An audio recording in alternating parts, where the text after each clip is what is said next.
今仔日就开始热热啊，这天气咧嘛来进入高温烧热的形态。中央气象署表示讲，今仔日在北部高温是有37度，原来这礼拜是拜四上介热。这民众除了注意高温，其实嘛着细离这过道了后是会落西北雨，甚至以南也有中南部山区这雨会落较大阵。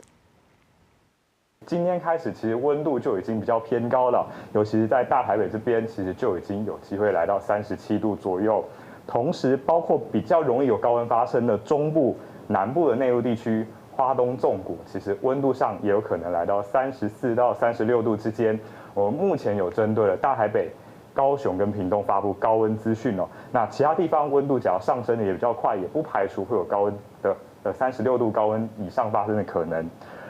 那这气象署是表示讲，最近呢，伫咧南海到菲律宾东边，这低气压带呢是继续咧发展，是真符合大气的条件，也就是讲，这礼拜有可能会来出现一个至两个风台，目前是还搁咧观察，看起来是应该袂入来到咱台湾。气象署是提醒乡亲，这热浪就是风台的季节，所以就要注意即时的气象资讯。